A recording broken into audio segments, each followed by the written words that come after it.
Assalamualaikum warahmatullahi wabarakatuh. Perkenalkan, nama saya Istiana, NIM 19110200241 dan teman saya Putri Dwi Novitasari, NIM 19110200242. Di sini saya akan menjelaskan tentang subtema harta dan jabatan sebagai amanah dan karunia Allah Subhanahu wa Ta'ala. Tugas video ini untuk memenuhi mata kuliah studi Islam 1.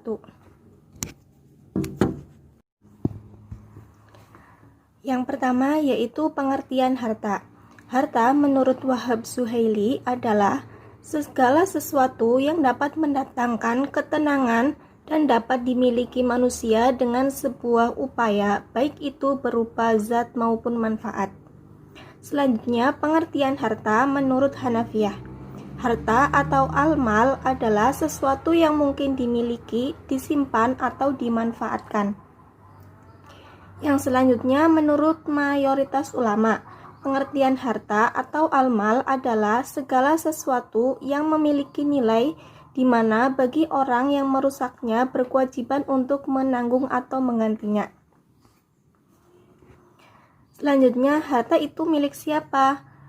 Manusia bukan pemilik mutlak terhadap harta. Kepemilikan manusia terhadap harta dibatasi oleh hak-hak Allah. Ini terlihat dari kewajiban manusia mengeluarkan sebagian kecil hartanya untuk berzakat atau ibadah yang lainnya. Oleh karena itu, cara memperoleh dan memanfaatkan harta juga harus sesuai dengan ketentuan Allah Subhanahu wa Ta'ala. Selanjutnya yaitu pengertian jabatan.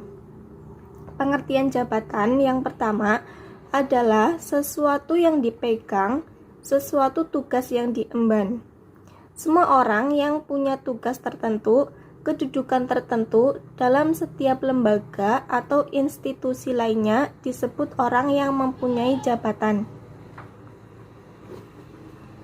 Selanjutnya, sejarah manusia pemegang jabatan yang menjadikan jabatan bertambah mulia adalah Nabi Yusuf dan Nabi Sulaiman. Sejarah manusia pemegang jabatan yang menjadikan jabatan bertambah hina adalah Fir'aun, Namrud, Qorun. Selanjutnya yaitu harta dan jabatan sebagai amanah dan karunia Allah Subhanahu wa Ta'ala. Alasan kenapa harta dan jabatan disebut sebagai karunia Allah, yaitu karena harta dan jabatan didapat bukan semata-mata karena kehebatan seseorang manusia, tetapi karena berkah dan karunia dari Allah. Harta dan jabatan bukan dimaksud untuk kesenangan pribadi miliknya, tetapi bagi kemaslahatan orang lain. Selanjutnya, yang perlu diingat yang pertama yaitu harta dan jabatan adalah amanah, maka harus dijaga dan dipelihara. Yang kedua yaitu harta dan jabatan yang halal serta digunakan dengan baik akan membawa manfaat serta barokah bagi pemiliknya. Selanjutnya yaitu kewajiban mencari harta. Kewajiban mencari harta bukan hanya untuk kehidupan di dunia, tetapi juga untuk kepentingan di akhirat. Oleh sebab itu, manusia diperintahkan untuk bekerja keras atau berusaha dalam mencari harta untuk kebahagiaannya.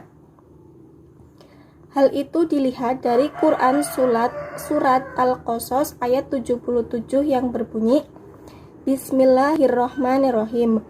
Wabtaghi fima ataqallahu ad-darul akhirah wala tansa nasibaka minad dunya wa ahsin kama ahsanallahu ilaik wala tabghil fasada fil ard innallaha la yuhibbul mufsidin.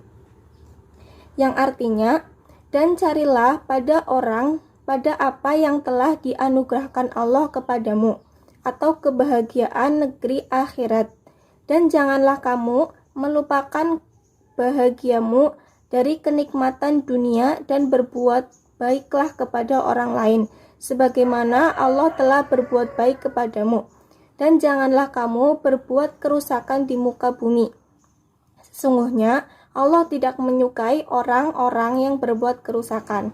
Surat Al-Qasas ayat 77. Selanjutnya yaitu sikap terhadap harta dan jabatan. Yang pertama yaitu sikap terhadap harta, yaitu kita wajib berhati-hati dan kita wajib berupaya serta berusaha untuk mencarinya. Karena harta merupakan kebutuhan kita sebagai bagian dari modal hidup. Yang kedua yaitu sikap terhadap jabatan. Jabatan merupakan amanah. Oleh karena itu, kita harus ambisi untuk memperolehnya. Selanjutnya yaitu pendaya gunaan harta dan jabatan di jalan Allah Subhanahu wa Ta'ala. Yang pertama harta. Harta misalnya hendaklah digunakan selain untuk kemaslahatan kehidupan duniawi, juga harus digunakan sebagai infak atau zakat, atau untuk ibadah yang lainnya. Yang kedua yaitu jabatan. Untuk jabatan, hendaklah digunakan secara baik dan penuh amanah, sebab di akhirat kelak, jabatan itu akan dipertanggungjawabkan oleh Allah Subhanahu wa Ta'ala. Selanjutnya yaitu pandangan harta. Pandangan harta terdapat 6 macam, yaitu sebagai amanah, sebagai perhiasan hidup, terdapat dalam surat Ali Imran ayat 14. Yang ketiga yaitu bagaimana cara harta dan jabatan melalaikan manusia. Selanjutnya, harta sebagai bekal, terdapat dalam surat At-Taubah ayat 60 dan surat Ali Imran ayat 133 sampai 134. Selanjutnya yaitu sebagai ujian, terdapat dalam surat Al-Anfal ayat 14. Dan yang terakhir, pandangan harta yaitu sebagai hukum waris. Terima kasih. Wassalamualaikum warahmatullahi wabarakatuh. Assalamualaikum warahmatullahi wabarakatuh. Perkenalkan, nama saya Anissa Wening Feliciana, NIM 1911020-245. Di sini saya perwakilan dari kelompok 1 pertemuan 13. Di sini saya akan mempresentasikan tentang kewajiban mencari harta.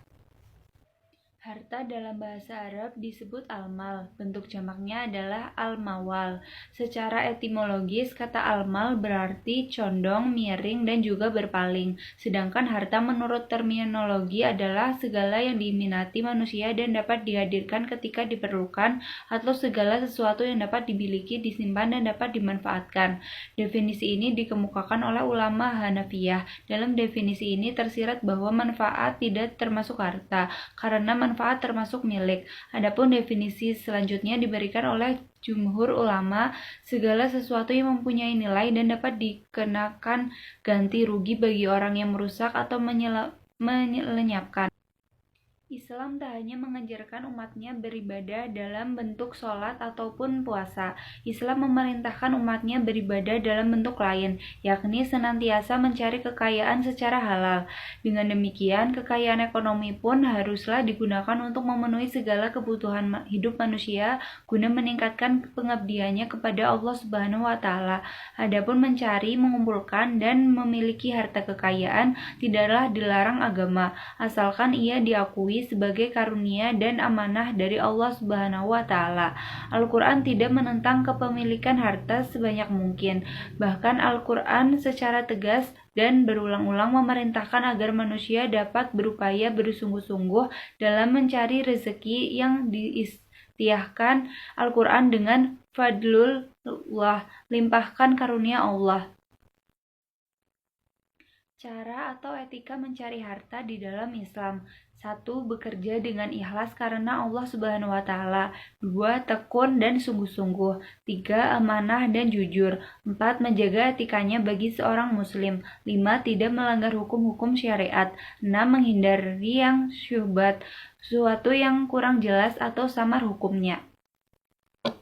Jenis-jenis harta. Yang pertama, harta tetap. Yang dimaksud dengan harta tetap adalah harta milik perusahaan yang memiliki bentuk fisik. Harta tetap umumnya memiliki umur ekonomis lebih dari 1 tahun.